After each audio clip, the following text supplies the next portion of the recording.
Welcome to the Minor League Radio Podcast, your source for what to think.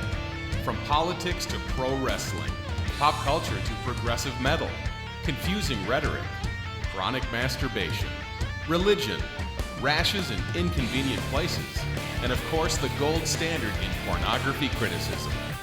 Gather around now your digital player of choice and enjoy the musings of your perpetually confused host. Ladies and gentlemen, Jim Gardner. I bid you greetings, noble citizens. It is I, Jim Gardner, at the helm of the Minor League Radio juggernaut, once again for another podcast. Lots to talk about. Lots of stuff has gone by. Real life reared its ugly head and kind of prevented me from doing a podcast in a timely manner. But we are here, and we will get to all that we need to, and I will certainly not let real life get in my way in the future. I think I'm going to start off, though, with a story about what happened to me the other night. So my day job is working with the developmentally disabled, right? Well, on Friday nights, the company I work for takes their clients out to the local bowling alley. That's the setup, the environment where this story begins. I'm there with my guys, and I run into this girl that I work with occasionally. We'll call her Sarah. Now, we're chit-chatting, and Sarah mentions that she wants to go out for a drink after work, and she asks me if I'd like to roll with. Now, Sarah's like 21, 22, and hot as nuts, so I'm all hell to the yeah, I'll meet for a drink. Now, I need to explain here. I'm going to be 41 this year, and I'm a little on the gross side, so I have I'm not deluding myself at all that I'm going to get laid here, okay? I've resigned myself to the fact that my days of seducing 22-year-old hotties are over and done with. And that implies that at some point I had days of seducing 22-year-old hotties. I didn't. This is just more of a happy to get out of the house kind of thing. It's actually nice to not worry about getting laid every time you go out. You can just talk to chicks and relate to them as people, not walking vaginas. It's very liberating. You enjoy the experience for what it is. You go home, beat off, and go to bed. So we agree to meet after work at a local watering hole. I get there and the place is packed. It's karaoke night, you see. Or karaoke, or however the fuck you pronounce it. Anyway, it's a big deal in our little town. So I get a beer and wait, and Sarah shows up about 15 minutes later and we make our way to the back of the bar. Just because that's where the darts are. She's with her roommate, she introduces us, everything's cool. We get back to the dartboard, and I hear this scream. This is, one of these vapid 20-year-old girl screams. And this girl jumps on Sarah in a big hug. I'm guessing they know each other. They talk for a while, and Sarah introduces her to me as an old friend from school. We'll call her Bitch Whore. Now, Bitch Whore is smoking hot, pretty face, great ass. But I'm noting these things in the same way that I notice a flower is beautiful. Nice to look at, but I don't exactly want to fuck the flower. Well, maybe after enough booze. Anyway, Bitch Whore shakes my hand and seems nice enough, so it's all good. We throw a couple of games of darts and have a few beers, and Sarah decides to go for a smoke with Bitch Whore. Now, here is where Bitch Whore earned her name. I'm not even looking at them at this point. I'm checking a text that I got on my phone. As Bitch Whore walks by me, she pats me on the shoulder, and I don't mean, it was more like one of these... and says, see ya, Jimbo. Really? Really? Now you're probably thinking, why the hell are your panties in a wad, Jim? Seems like a perfectly friendly gesture. Maybe you're right, but it didn't really seem that way in the moment. First, the pat on the shoulder was just a little too hard and slow to be just friendly, like I mentioned before. Felt like almost getting Fredo getting sent on a fishing outing. Yeah, sure, Fredo, everything's fine. Go catch me some fish. Again, maybe I'm paranoid, but when did we get so familiar that you feel you can put hands on me? And another thing, I just met you a half an hour ago and we have not said 2 words to each other. You know what we said? Hi. That was it.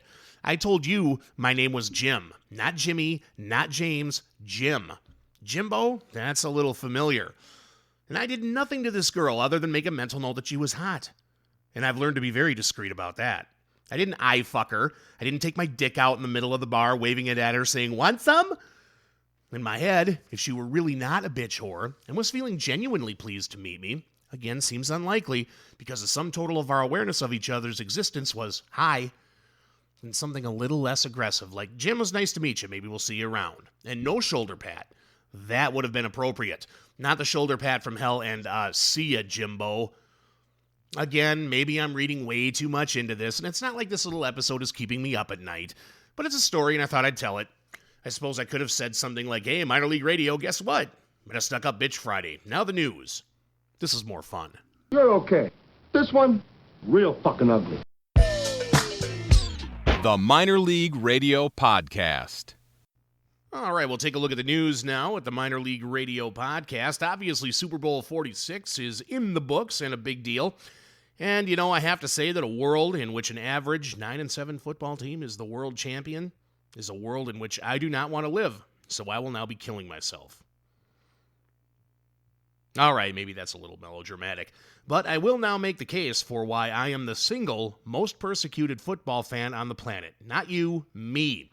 Since the foundation of the universe, the football gods have conspired against me, thwarting any chance of even a modicum of football happiness. You snicker. You mock my claim. Where's your evidence, you say? Well, first, the football gods made me a Minnesota Viking fan. I really shouldn't have to elaborate any more than that, but I shall. The Minnesota Vikings, the single most underachieving, soul-crushing, tantalizing football team ever. Maybe the most successful football team in NFL history that has absolutely nothing to show for their success. Throughout the Vikings' history, they have had one of the highest winning percentages in the NFL. They are also one of only 6 NFL teams to win at least 15 games during the regular season. Since the merger, they have made the playoffs 24 times, third most in the league. The team currently has 11 members in the Pro Football Hall of Fame. Super Bowl appearances? 4. Super Bowl victories? None. All of the Vikings Super Bowl appearances occurred while I was too young to appreciate football, which is probably for the best. I'm not sure my heart could have taken it. I do, however, remember the 1998 season when we fielded one of the greatest offenses the game has ever seen, only to be sabotaged by inept coaching and losing to an inferior Atlanta Falcons team. I also remember Brett Favre taking the helm in 2009, having one of his best, if not his best season at age 40, and then fumbling and intercepting his way to another NFC Championship game loss. And I remember 2000, Dante Culpepper and Randy Moss lighting the NFL up and barreling through the playoffs, only to lose the NFC Championship game and the worst playoff loss in the team's history, 41-0. The team that beat them? The New York Giants. Now things are clearing up a bit, perhaps. The Vikings did not lose that game because they were an inferior team. They were almost universally favored to win. They did not lose because the Giants have an almost supernatural ability to peak at just the right time. No, the Minnesota Vikings lost that game and all other big games because the football gods hate me. Me, all about me, not you, me. My football happiness is anathema to the football gods. And this Super Bowl is further evidence of my point. You see, I am at my core a bitter and petty person, so I will not forgive the Giants for the spanking that occurred 12 years ago, nor will I forget it. Time does not heal. It will eternally fester in my soul, and I will always curse the Giants for their insolence. Suffice it to say, I was not rooting for the Giants yesterday. Not a Patriots fan either, but I hate the Giants. At least I will root for the superior team, and I will rejoice at the suffering of Giant fans everywhere. Well, you know what happened on Sunday. The Pats played one of their worst games of the year. What's with Brady, the greatest quarterback ever, throwing it to nobody? Do the Patriots receivers have Klingon cloaking devices? Maybe Brady was preoccupied with the BJ Giselle was going to give him after the game. That would distract me. I hope she cuts him off for a month. And the Giants did just enough to win. Fuck them, and fuck the football gods who continually set themselves against me and leech even the tiniest amount of joy I might have been able to glean from the 2011 football season. Okay. Disappointed! MinorLeagueRadio.com. Break yourself, fool! MinorLeagueRadio.com. Well, what other fun things are going on in the world? The Middle East is going nuts. There's a shock. Seems Syria's ideas of basic freedoms more closely aligned with Pol Pot than the Magna Carta. This from the AP, warning that it is a, quote, losing bet to side with dictator Bashir al-Assad. The White House on Monday urged friends of the Syrian people to help out, quote, before the violence puts a political solution out of reach. I love how they just use the generic term violence instead of the more accurate term of Bashir murdering his own people. We continue, but refusing to offer a, quote, lead-from-behind strategy, the Obama administration insists that after nearly a year of violence, again, murder, more accurate, and a disappointing weekend that saw a UN Security Council resolution fall apart upon Russian and Chinese objections, again, there's a shock. The Russians and the Chinese always oppose the good. Anything good, the Russians and the Chinese are going to oppose it. Anyway, a military solution is not forthcoming. The story continues on Monday. The U.S. shut down its embassy in Syria, withdrawing Ambassador Robert Ford and 17 American officials. State Department issued a warning for U.S. citizens to leave the country and announced that Poland will serve as a, quote, protecting power for the United States, providing consular services to any Americans remaining in the country. That decision followed a violent crackdown in the city of Homs over the weekend that left hundreds dead. According to the UN, since the March 2011 anti-government protests began, more than 5,400 Syrians have been killed, mostly by Assad forces. What a gem of a man he is. White House spokesman Jake Carney said the decision to leave the embassy is part of a long-term effort to draw down embassy staff in Damascus, a reflection of the weakened security situation in Syria and the need to ensure the safety of U.S. diplomats. But while it's too dangerous for U.S. diplomats to stay in Syria, the violence is not too much for the U.S. government to intervene. I think it's very important, this is a quote now, I think it's very important to try to resolve this without recourse to outside military intervention, and I think that's possible, President Obama told NBC in an interview that aired Monday, explaining that the administration's, quote, lead from behind strategy used to drive out Muammar al-Gaddafi from Libya would be implemented on a, quote, case-by-case basis based on how unified the international community was and what our capabilities were. I hate to say it, but I agree with that. You know, we can't police everybody. We just can't. And there are evil men in the world, and they do evil things. We're just incapable of stopping it all. It sucks, but that's the way it is. Secretary of State Hillary Clinton was more definitive on Saturday during a security conference in Munich, Germany. She said, quote, military intervention has been absolutely ruled out, and we have made that clear from the very beginning. That insistence is a problem, says Robert Satlov, executive director of the Washington Institute for Near East Policy. Over the weekend, the Chinese and the Russians vetoed a UN Security Council resolution to enforce an Arab League plan that would call for Assad to step down and a transitional government to be installed. Satlov said taking the military off the table merely makes the vetoes more acceptable to those nations. Quote, if there is one thing that the Russians and the Chinese detest more than third-party calls for, quote, leadership change, it is the prospect of military intervention to implement it. That is why it was a mistake to remove the threat of intervention from the Syrian equation, Satlov wrote to the organization's website. Again, you know, why is it that whenever the bad guys are fucking around, it's the Russians and the Chinese that back their play? Whether it's the Syrians killing their own or Iran calling Israel a cancer, the U.S. is like, hey, knock it off. And the Russo-Chinese alliance is all, hey, quit picking on the little guys. How are we supposed to not view China and Russia as enemies when they're always backing the little Sith Lord wannabes in the world? That's my question. A perfect complement for dental work or having a boil land. My penis? My buttocks? The Minor League Radio Podcast. More fun stuff from the Middle East, or as I like to call it, the world's playground.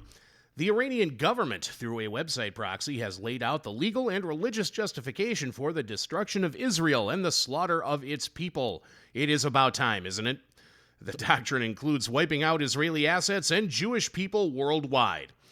Calling Israel a danger to Islam, the conservative website Aleph, with ties to Iran's supreme leader Ayatollah Ali Khamenei, not to be confused with Khomeini, who took us hostage back in the 70s, said the opportunity must not be lost to remove, quote, this corrupting material.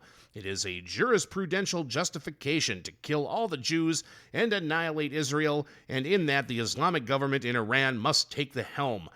Oh, good, I'm glad somebody will. The article, written by Alireza Forgani, an analyst and strategy specialist in Khamenei's camp, is now being run on most state-owned sites, including the Revolutionary Guard's Fars news agency, showing that the regime endorses this doctrine. Because Israel is going to attack Iran's nuclear facilities, Iran is justified in launching a preemptive, cataclysmic attack against the Jewish state, the doctrine argues. On Friday, in a major speech at prayers, Khamenei announced that Iran will support any nation or group that attacks the, quote, cancerous tumor of Israel. And the article goes on like that. Oh, these guys amaze me. You know, It's interesting to note that when I was looking for stuff on Iran calling for Israel's destruction, because I'd heard it on like Fox News and a couple other places, I did a basic Google search. That's what I do for most of the stuff I research. And the first several pages of articles that came up were all either ambivalent to or outright anti-Israel. Iran and other Muslim countries stone women for showing ankle, endorse honor killings and other fun pastimes, but Israel is more often than not portrayed as a bad guy. It doesn't make any sense. But I gotta tell you, it'd be fun to be a dude in the Middle East, wouldn't it? It'd be like, honey, you're not wearing that to go buy groceries, are you? Well, because they can see your ankles. Honey, if our neighbors see your ankles, they will be running into the house and humping their pillows and masturbating. Don't make me shove a knife in your throat. Put on some socks and a longer burqa, please. Thank you.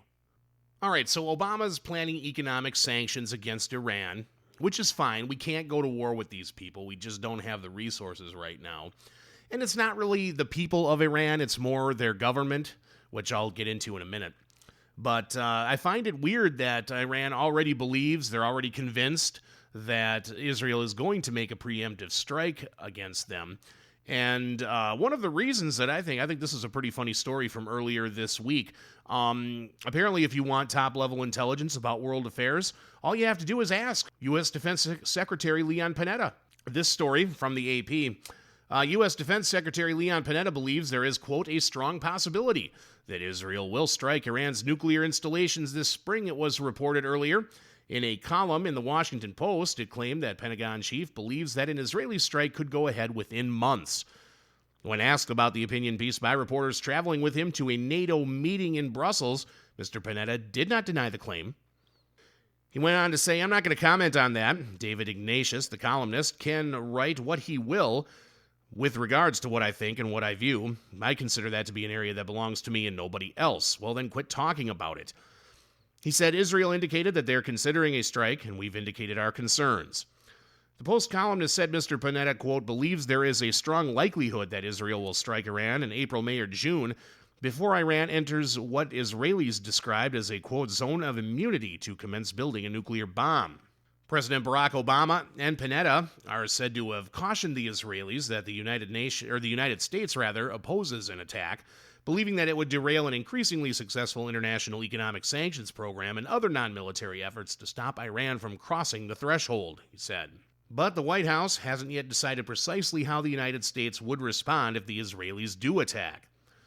Mr. Panetta said Sunday in an interview with CBS that Iran, quote, needed about a year to produce enough enriched uranium for a nuclear weapon and 1 to 2 more years to, quote, put it on a deliverable vehicle. Iran insists that its nuclear project is peaceful and has threatened retaliation over the fresh sanctions, including possibly disrupting shipping through the strategic Strait of Hormuz. Israeli media reported in October of last year that the option of preemptive airstrikes on Iran was opposed by the country's intelligence services, but favored by Prime Minister Benjamin Netanyahu and Defense Minister Ehud Barak. Israeli television said Mossad chief Tamir Pardo raised the possibility of a unilateral strike on Iran during a visit last week to Washington. So Panetta, someone who has access to the highest levels of intelligence, is more than willing to share his thoughts with anyone who asks, apparently, and he's saying that Israel could bomb Iran in the spring. Doesn't strike me as wise or helpful, but what the hell do I know? I'm just a guy spouting off in his basement. But to clarify things, the Middle East is such a fun area, They used to be the light of the world back in the Dark Ages when Europe was hanging witches and shit. The Islamic world was doing all the math, all the astronomy, very tolerant area. I don't know what happened. I don't know who stole their lunch money. But right now, as it stands, Israel, the good guys. The Palestinian Authority, the Syrians, the Iranians, they're the bad guys. At least their governments are. Their people are, like any people. You're going to find assholes. You're going to find good people. I've worked with Muslims. I've met Muslims. They've all been fine. I really try to judge people on their behavior, not their beliefs. I just don't care. I can't care enough about what you think and what you believe. As long as you're nice to me, I'm nice to you. And I think, obviously, the majority of Muslims worldwide are fine. It's fine. But their governments tend to be run by radicals who are willing to either kill or die to achieve power, and that is the problem. The Minor League Radio Podcast. All right, some domestic news. The Republican campaign rolls on. What's up with Rick Santorum running the tables on Tuesday? He won, Colorado and Minnesota and Missouri, I believe it was. So now he's the conservative alternative to Mitt Romney. Before it was Gingrich, the conservative alternative to Mitt Romney. Now apparently it's Santorum. Things are still very much up in the air, and I'm very much up in the air as to whether this is a good thing or not. I don't remember the Republicans being this schizophrenic about who they want their nominee to be. I don't really have a problem with Mitt Romney. I don't really have a problem with Rick Santorum. He's a little too socially conservative for me. I don't give a shit if the gays get married. I don't like abortion, but if you need to have one, that's between you and God. I don't care. I mean, I don't, like I said, I don't like it, but I wouldn't make it illegal. And I kind of think the Republican Party needs to move in that direction. God's not scared of abortions. God's not scared of the gays. So just drop it, would you? And be fiscally conservative. So, I don't know what to think right now. I'm still, I like Gingrich. He's kind of an outside-of-the-box thinker, but he's such a putz sometimes. And Romney is what he is. I think he'd be a competent administrator, but yeah, it's hard. He doesn't really inspire passion, like, yay, Mitt Romney. It's kind of like, oh, Mitt Romney. I don't think he'd screw things up too bad, but I'm just, it's just hard to get excited about him. And Santorum, hate the sweater vest. Just quit wearing them. You shut your mouth when you're talking to me.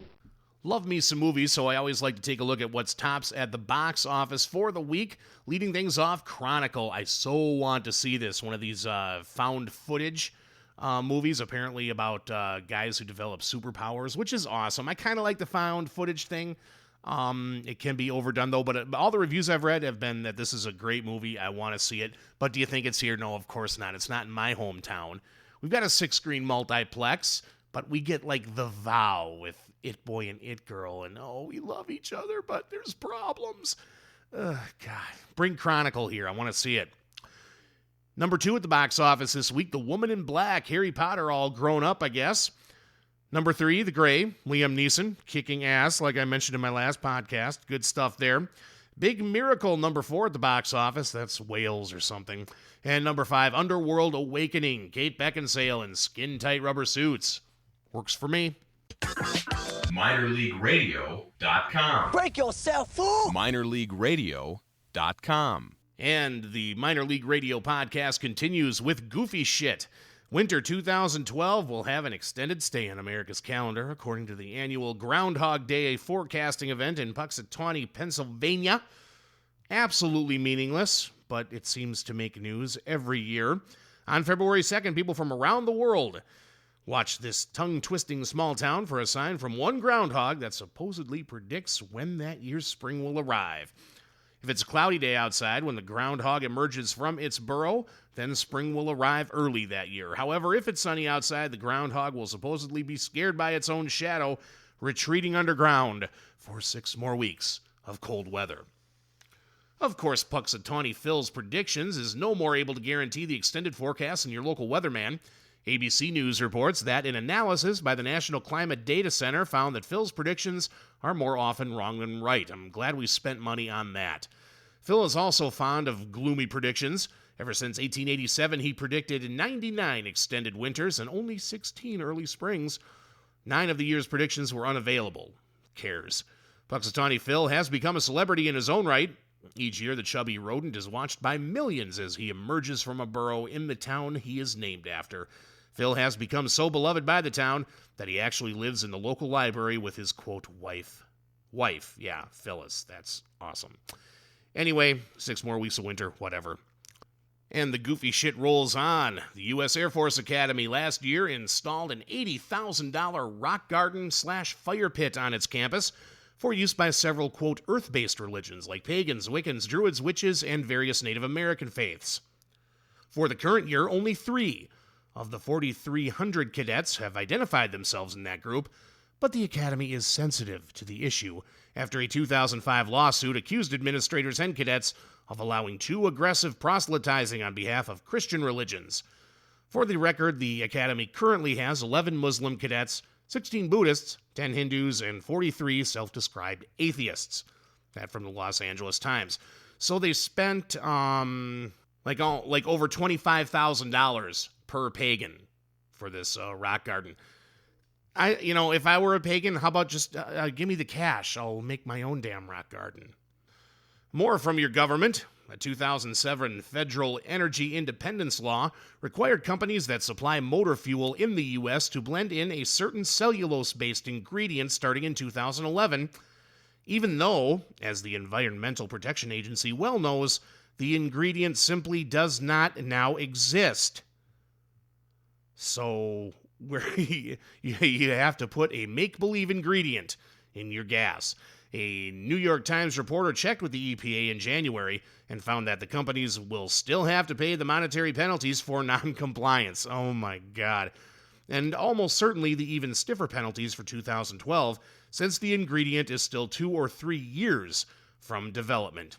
It, quote, belies logic, said a Petrochemicals Trade Association executive. But yeah, we're going to stick it to the oil companies because, they're the evil ones that keep our cars running, and yeah. Make-believe ingredient. Put it in there or we're going to sue you and fine you. Oh, it's a spectacular world that we live in, isn't it? Well, I think we're going to leave it there for this edition of the Minor League Radio Podcast. You can now subscribe to the podcast on iTunes, and as always, you can listen at minorleagueradio.com. You can leave comments or email me. That address, jim@minorleagueradio.com. As always, thank you very much for listening. I do appreciate it. And if you like the podcast, please tell a friend. And if you hate the podcast, please tell an enemy. So, thanks again for listening, and until next time, fear Melengue.